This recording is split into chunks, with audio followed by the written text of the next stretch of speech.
All right, Burn Nation, welcome to the Burn Bootcamp podcast, and I have a very, very special episode. I got two-time Burn Athlete Games Gabi in the house. Everybody give it up for Gabi. All right, listen, I'm pumped up for this episode because we get to go inside the mind of an Athlete Games winner. And Gabi, I'm going to get into it right away, and I just want you to tell a little about your story and, really, how did you hear about Burn and what was your initiation into Burn? So take me from Gabi as like a youngin up to now. So I started at I was in high school, and back in the Huntersville days, you guys used to do Groupons. Oh yeah. So I got one of those Groupons, and I did it for a month, and I would go to Beasley's camps 10:30 every day for a month, and then I was going into college, and I took the exercise science route. So I was always in the gym, working out in the gym.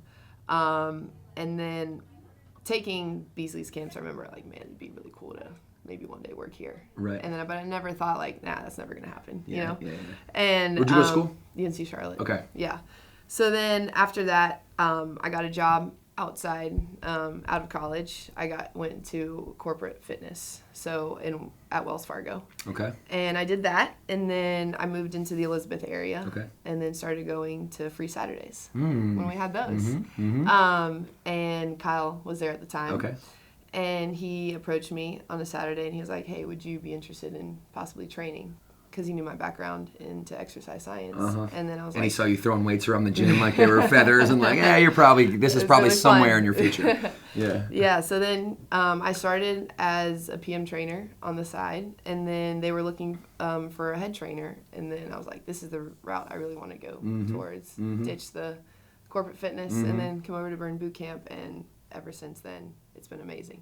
So. Well, that's right about the time when we met. Yeah, and right. so the first Athlete Games, we can tell that story. Let's still go to that story. So the first Athlete Games, you're like, I mean, if you guys have seen any of the Athlete Games footage, I don't think it's any secret that Gabi looks like a goddess, and she has just an amazing physique, and obviously you've worked very, very, very hard, for quite a long time to be able to get that together. And so you're working hard, you go to this competition, it's the Athlete Games. What happens at the first one? So 2019, Lindsay Bushnell, my FP, she's like, you should do this. And I was like, I had no idea what it was. I was like, sure, sign me up. And I didn't... Just blindly? Just blindly. Yeah, sign me up. And I hadn't had my doubles yet at the time because I could not do double unders. And then I realized the SAC, obviously, and then 300 doubles was the last event that year. I was like, oh no, 300 doubles. What am I going to do? So that was 2 weeks out, and I signed up. And then I was like, well, I'm going to do the best I can, try to practice my doubles. Still wasn't quite there yet, but I was like, you know what, I just got to do it. So then I did it. I did not do great. I kind of beat myself up for that a lot. Didn't make it, but I was like, you know what, next year I'm going to go into it. I'm going to really practice, make myself learn how to do doubles, come back even stronger. I love that. She said, I'm going to go back and make myself learn how to do doubles. It's like there was you didn't have even a doubt that you were going to go back and use that quote unquote failure as a tool for you to kind of create a gap and a goal that was exciting. Yeah. Yeah, for sure. That made me work even harder. Yeah. So I wanted to get it. For sure. Then my goal then in 2020 was to make it to finals the next year. And then I finally did. Yeah. And then you won it. And then I got second that year. I got second that year. And then you won it. Back, and then I won it. And then you won it again. I won it again. Goal after goal after goal. So. Well, it's amazing. I mean, think about this though. And I think it's very important for people listening, right, to understand that there's a point where you weren't even doing doubles. Right. A double under is a very technical movement. No. You go from not really being able to string them together and doing them to them becoming your ultimate downfall at the first one. Yeah. To saying not me, never again. Yeah. And you just covered that gap in your life, and it's so important because a lot of people they'll get scared of that. If they're not good at something, they don't want to do right away, they don't want to do it. Yeah. Right? Because they don't almost want to step into the mode where they have to admit their failure at something. Right. And isn't that so powerful? Definitely. It's so powerful. And you went and won it twice. And now, talk to me about double unders now. So now they feel great. I mean, I don't even think of them. Yeah. I typically, I don't trip. Yeah. I haven't tripped last year, this year, like during a workout. Double like an under event. machine. So it feels good now. So you have members probably all the time that are like, I can't do a double under. You Yes, ever heard that? all the time. Or even like, not just with a specific movement, but sometimes they'll say, I'm not a fitness person, Right. or I'm not consistent, or I'm not this, or it's like, you are what you say you are. And we try to Right. teach people as burn trainers, like the language around, like Gabi didn't use the fact that she failed at double unders to say she was a failure and like paste that all in to say I'll never do double unders again. It's just such an important topic, is why I'm emphasizing it so much. And I know because it stops so many people from like Sure. just opening Pandora's box and just blowing their life out. So Should make you want to. for sure. So okay, so I think I know what made you compete in the athlete games, but tell me like from your perspective, getting into burn boot camp. You said Lindsay kind of nudged the first you, year. but like what inside of you was like, all right, that's me. I'm gonna go do that and eventually win that thing. So I've been a competitive swimmer for 17 years. Oh, okay. So I swam. Did you swim at through UNC Charlotte? Yeah. Oh, I did. nice, awesome. So I've always been huge into competition. Like growing up, I had swim meets every weekend, all the time. Yeah. So I always had a competitive spirit in Awesome, me. awesome. And then when Lindsay brought that up, I didn't know burn did that for athletes, for trainers. So I was like, all right, I'm gonna get into it, and then like I don't want to stop now. I just want to keep going. when you left swimming, because there's so many people that were a part of a sport, or a team, or a club, or whatever, like the chess club to the debate club to a Division I or professional athlete. When you leave that team environment, right? And now you're in like quote unquote the real world, and you're not in your swimming team anymore. Where you go to school, and you're all freshmen, and you meet your freshman class, but you also get embraced, even though it's kind of fun to like make fun of the freshmen. You get embraced by the older class, and that becomes your team, your tribe, the people who you are hanging out with, the people that you're setting goals with. They start to become your family, and then boom, it's all gone. And you miss it. It's all gone. You miss it. I mean, the same for me in baseball. Like I was fortunate enough to play at the next level professionally, which wasn't the same as college, but still provided that like team atmosphere. And as soon as that was gone, I got released. Like I felt the void. Did you feel the same void going out? Yeah. Explain that a little bit. Well, I've always, even though swimming is an individual sport, it was always very team oriented, right? And then just going back into the burn world, to the burn world, surrounded by all these women, all these men, and just so empowering, and just cheering each other on. It's like a team themselves. It's like a big family. So always encouraging each other, which is amazing. Yeah, I just like that void for me is just so fulfilled now, and like you're my team now. Like I feel honestly like we wear the same logo on our chest, and I feel like our training crew is a team within a team, but. Definitely. Did you think about this? I'm going to go on a tangent real quick because I was thinking about this the other day. So we have like some questions, and I'm going to get back to the script in a second. But so I was thinking, so I was born and raised in Michigan. Yes. And in Michigan, the stadium there is called the Big House, and it fits like 120,000 people in it. Crazy. And then I go into my Domo app, like, the app that we have all of our business stuff on, and I see the number 120, and so 120,000. So it just kind of connected with me. I don't know for what reason, but it was like as this visual of all of our Burn Bootcamp members with the logo on, literally inside of the Big House as you are winning like your 5th straight championship. What do you think about that?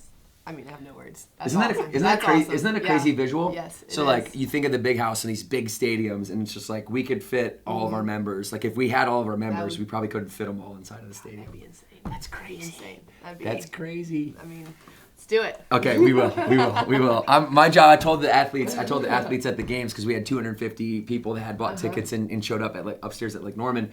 Next year we are going to potentially. Yeah. I can't say for sure yet, because Morgan says don't say anything for sure. Right? My goal is to get more eyeballs on you guys, right? Because if you're motivated by 250 people. Oh my gosh. What if there was 2,500 or 5,000 kind of screaming at you? And so my goal next year is to get us into the Bojangles Coliseum. That's in Uptown Charlotte here. That's nice. And maybe we're just putting it out there in the world, into the universe, and hopefully we can make that happen. Man. That'd be amazing. That'd be nice, huh? That'd be awesome. You want to win your 3rd one in a stadium? Heck yeah. In an arena? In an arena. So you have this regiment where you start training. How far before the games? Talk to me about your training regimen, and then talk to me about going into training, right? Okay. A lot of people know Yeah. bodybuilding. A lot of people know peak week in bodybuilding, which was kind of the opposite of what we were going for with this, although I respect the craft of bodybuilding and the sport. We wanted that last week to be one like that was a super healthy week leading up to like your peak performance. Right. Almost like training for a marathon or a half marathon. You want that event to be your peak, and you're kind of training all the way up to it. Right. So explain to me what your training was, maybe incorporate some of the workouts that you liked, didn't like, etc. So I'd say for the whole year, I usually try to train twice a day. I'll take camp for sure, that's a given, and then I will always do some kind of Metcon workout on my own, or with Wesley, or with our team. Okay. And I feel like each year I try to get a little bit stronger and stronger, a little bit faster, improving intervals, improving weight, and just trying to up the intensity a little bit more every time. So twice a day usually training, and then leading into the workouts, when we find out the workouts for regionals, say in like April, May, usually try to pick out different exercises from the workouts and incorporate them into different formats.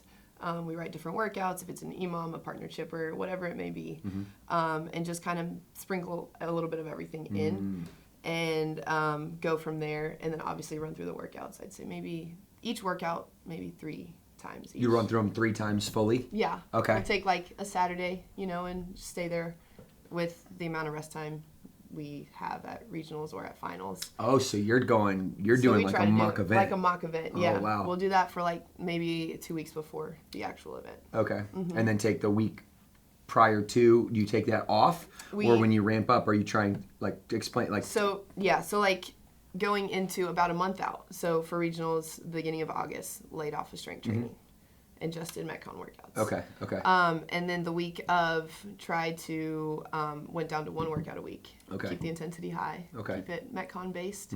And then... One workout a day? 1 workout a day. Okay, yeah. got it. And then Thursday... For the last week? For the last week, got right. It. And then Thursday and Friday, completely off, maybe go on a walk, and that's it. Okay. And then get ready for the game. Yeah. So you're deconstructing. So you get them. You're deconstructing them. Right. Throw it in, trying to like get your body. That's like your build up, and then eventually you're just doing the 3 events. Yeah, exactly. You said you did the mock event 3 times. Yes, 3 times. Okay. All right. Now I won't dig too much further. Give all your secrets away. No worries. But obviously you're training hard every single day, and you're else you get in that position, right?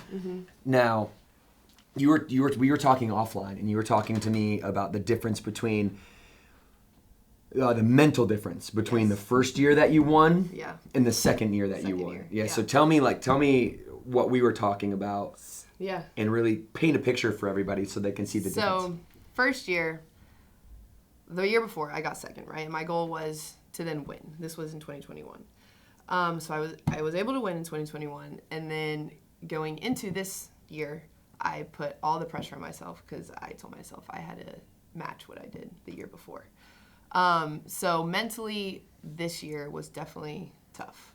I would have times that I would start like getting super emotional and like, I don't know if I can do this, and kind of started doubting myself and questioning myself, but then I'd like overcome it, and then no, like I'm doing this, I'm going to do it again, and did everything I could to get to that goal again. But mentally this year emotionally was definitely harder. Well, it's you can see this in like the big 5 sports too, right? Or college football, or basketball, or any college Division 1, 2, 3 sport, any even high school sports, right? It's like when you win the championship, now you got a target on your back. You got to do it again. Everybody knows who you are, and now they expect you to do it again. And with great expectations comes great responsibility. And I think it's just so. I think people who win back-to-back championships are so interesting. That's why there's so many that just win one and done, because they got to the peak of it, right? And it's like it's such a mental edge to say, now I'm going to go back and compete with myself. Right? Yeah. Like, you guys can't touch me anymore, right? And this is the way I think, right? I've done this. I've Yeah. won the championship. Yeah. I got the belt. Now I have to go prove that I can do it again. I can do it again, and I keep the belt, and then I'm worthy of the belt. Right, exactly.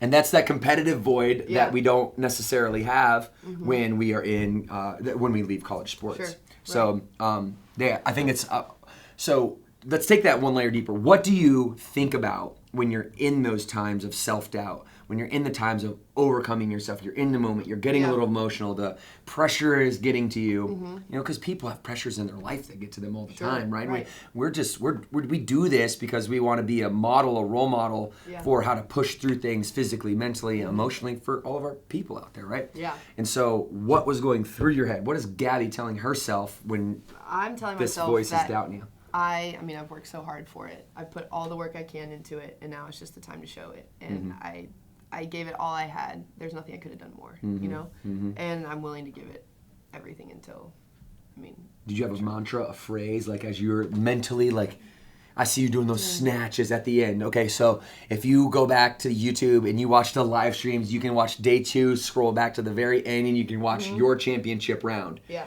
And you were with Maggie, and you guys are going head to head. Maggie Balo, you guys are going head to head, and you get to snatches first, and you start snatching.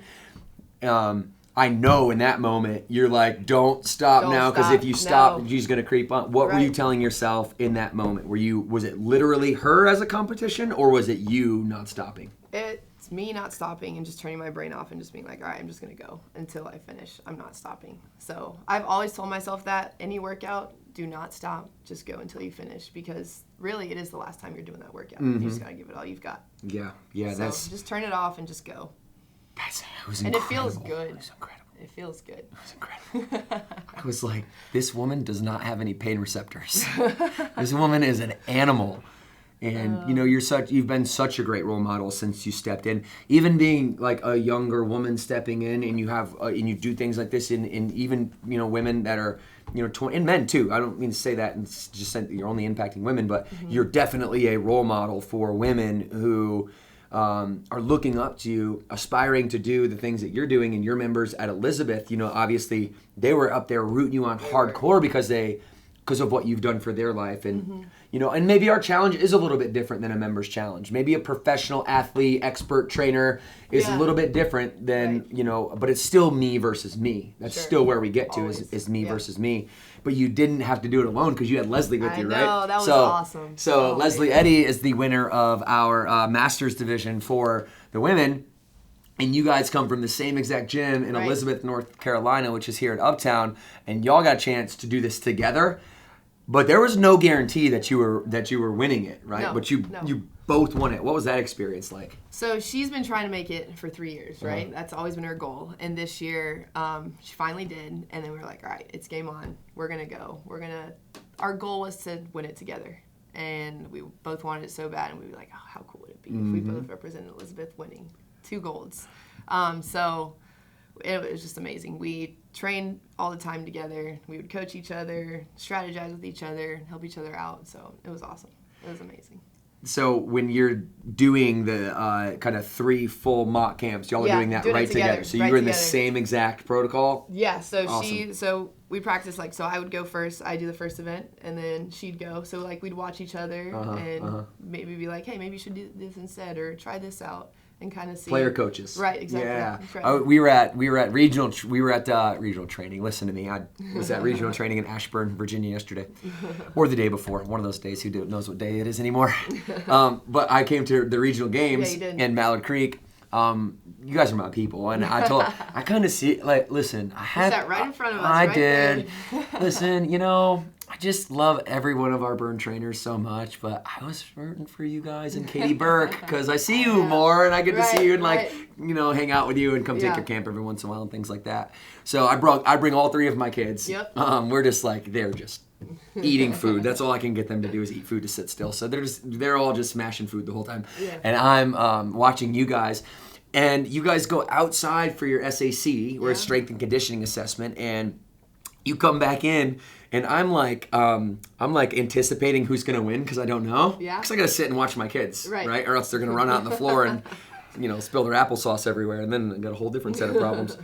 But you and Leslie literally come back around the corner and run inside at the exact same time. And in my head, you know what went through my head? What? First, I was like overwhelmingly proud of you guys. Second was like, man, we're gonna need like some laser stopwatches or something, like you because like what would happen if you guys were in the same division and you're crossing, and it was like they both got 752. Yeah. And we got to go to like a few more decimal places because the competition is getting so close. That was definitely the highlight of the weekend right there, coming in together. That was awesome. Yeah, that was really good. That was really cool. Really good. So regional athlete games, did you get to meet some other competitors that you hadn't met before? Yes, did anybody come up to you and say congratulations on last year? Did they know who you were? Was this are you starting to gain a reputation for this thing now? It was awesome to really get to know Katie Burke. She was awesome. We trained with her a little bit. I love Katie. Shout out Katie Burke. Yeah, that's right. We love you. Because she started training early this year here, right? Uh-huh. And it's her first year doing the games, and I mean, she did awesome. Yeah, and it was nice to have somebody locally to compete with us too. Yeah. And you guys, are you guys still coming up here to Lake Norman a lot? We are. Yeah. No, I've been traveling a lot more now. Now that we've the world has opened back up. So at least once a week we try to come up here. Okay. So, All right. Really good. So you've won twice. Mm-hmm. You have the memories of.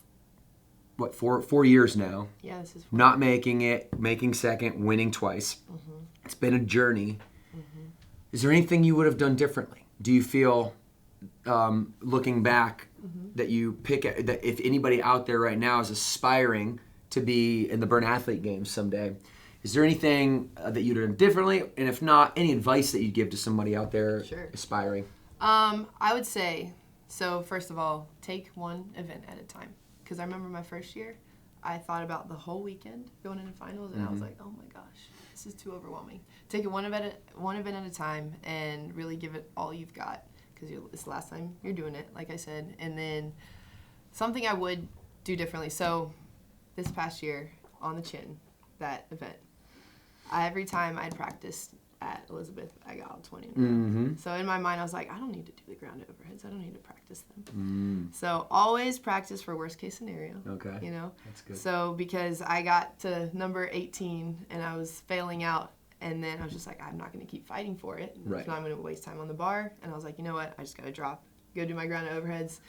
And that felt awful, actually. To come back from the ground overheads into the chin-ups, my forearms were like toast. Was that one of the times where you mentioned you had doubted yourself just a touch? Yeah, it was. Yeah? It was, yeah. Did you use that fuel as like anger in the moment? Anger? Were you angry? I was pretty mad. I was pretty mad at the end. If you saw my face, I was pretty mad. And then I used that to get to the next event, and then I just was like, you know what? It's only up from here. I mean, it happened, right? So like you get to take it one of two ways. Right, like, right. Yeah, and I think that's such a good metaphor for life in general, because stuff happens, right? And it's like you got to take it on the chin. Right, It's such a stupid metaphor. It's so dumb. Take it on the chin was the name of our workout, everybody. So it was explain the name of that workout, because that one was brutal. That was brutal. Was probably the most interesting one to watch, right? Yeah. It was on the chin. So men had 40 chin-ups, women had 20 chin-ups, and if you break, you had to drop and do 20 ground overheads and then go back to where you left off on chin-ups until you get to 20. So that was brutal. That was fun. So fun to watch. Yeah. It was fun to watch. And we had people from all over the country, all over the world even watching. I went back and looked through the live stream views. I think there was 25 or 27,000 people that were watching it throughout the day. That's awesome. And from all over the world. If you go look at the comments, really cool. there's some. Well, I have family in Brazil and Germany, so they were watching. Yeah, they were. That's probably one of the comments that I saw. Yeah. So two more questions or so, and then I'll ask you to give any shout outs to anybody that you'd like to, or any advice that you'd want to leave everybody with. So.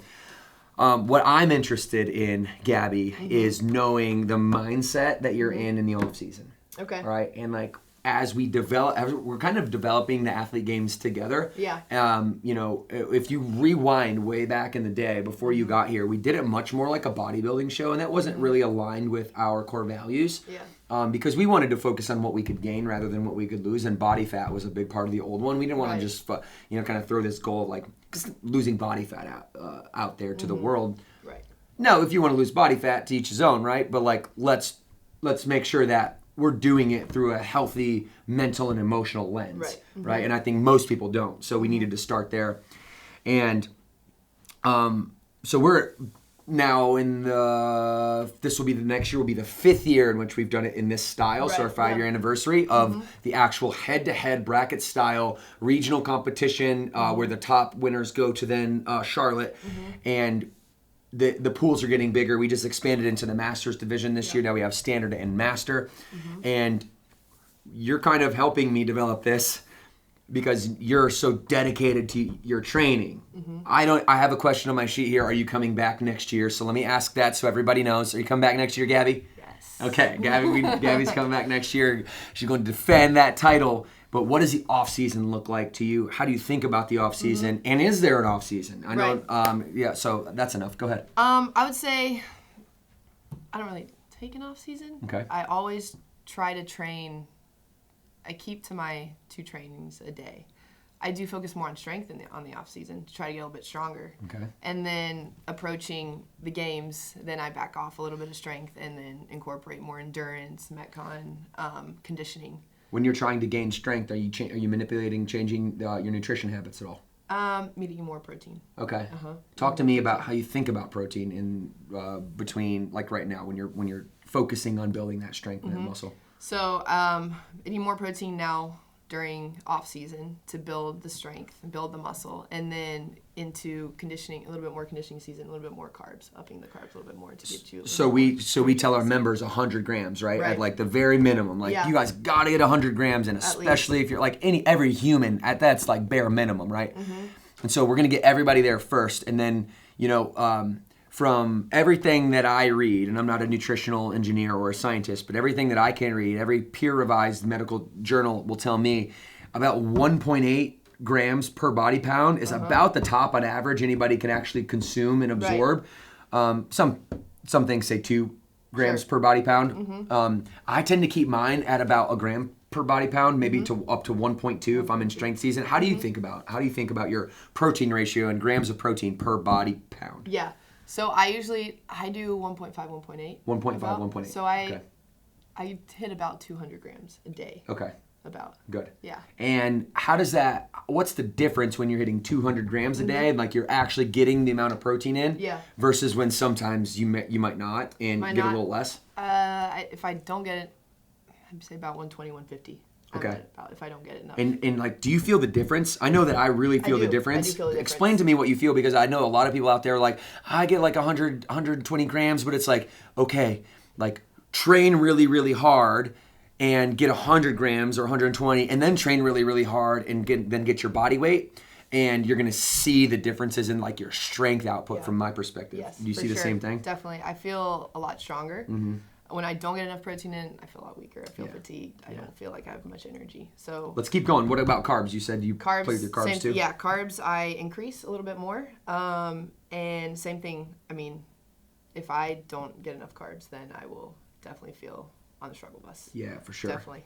Are you up there with like 1.5 to 1.8 grams per body pound? I match it pretty much. You match it? Carbs and protein. Does that always happen? You take them with you? Yeah, it always happens. And then you fill in the rest of your diet with good fat. Okay, good. Fat. And you guys all know this, and our job is to continue to educate you on nutrition, because an educated person is a responsible person, right? And so what she just explained was about 1.8 grams of protein and carbs per body pound. Each one of those, P's and C's, you're going to times those by 4 to get your caloric intake, and then your fats. Okay, whatever. What do you think the fat intake would be if you had to give me a ratio? Gram? Yeah, gram. I'd say about 60, 70. Okay, so 60 or 70 grams. Okay, which would be about like 0.2. 0.2. About 0.2 or 0.3, somewhere in there. So 1.8, 1.8, 0.2. But remember, the 0.2 is times 9. It's times 9. So your body, the fat is twice as caloric, a little bit more than twice as caloric as the protein and the carbs. So always remember that. That's right. Okay, so that was a nice little nugget on nutrition. Thank you for that, letting us inside of your world. Is there any nutritional no-nos before I move on to your best advice to Burn Nation out there? Is there any like nutritional no-nos that is like obviously, you're a very lean, athletic human, and that doesn't happen unless you have all this stuff in check. Is there any no-nos for you when it comes to like, hey, if I do this, my physique, my leanliness goes away pretty quickly here? I I usually try to stay away from fried. I don't feel good after I eat fried foods. Fried foods? Fried foods. Okay, anything else? No, not really. Okay. Pretty much just fried foods. All right. I love fried foods. I mean, they taste great. They do taste great. But I feel you. Same thing. Yeah, same thing. kind of, sluggish. Yeah. I feel that way great. with bread, and I feel that way with straight up added sugar. Yes. I don't feel that way with alcohol, actually. I don't either. I just stopped drinking for 72 days, and it wasn't hard to do at all. Right. And it also didn't really like give me a big boost. Sure. I know a lot of people it does, It right? does. For me, it doesn't. It doesn't. No. Yeah. No. Well, that's a good news, everybody, isn't it? Let's go. You drop the bread, pick up a shot. Here we go. Well, you know, I'm just so proud of you, Gabi. Thank you for everything that you do for this organization. With this organization, you are this organization, especially here in the Queen City in Charlotte. You're the beating drum. You and Leslie both. You guys are just the heartbeat of the city and the heartbeat of Burn Boot Camp, and we love you very, very much, and we're so happy to have you here. Let's give some parting words for your people out there and speak a little life into somebody listening who's inspired by you. I'd like to thank all my family, my friends, my family in Brazil, my family in Germany, my parents. They live here in Huntersville. They're always supporting me. They go to every event possible. All our members are super supportive. I mean, man, they've put so much time and effort into our training. Our team members, our teammates, Leslie, I mean, she's the biggest supporter out there for me, for sure. And FP, Lindsay Bushnell, she's been amazing. And just all the Burn Boot Camp fans out there. So I really appreciate you guys and you, Devin, and Morgan, and everybody. So 100%. All right, guys. Hey, thank you, Gabi. We're going to take it out. 2 claps on 2, Gab. All right, 2 claps on 2. 1, 2.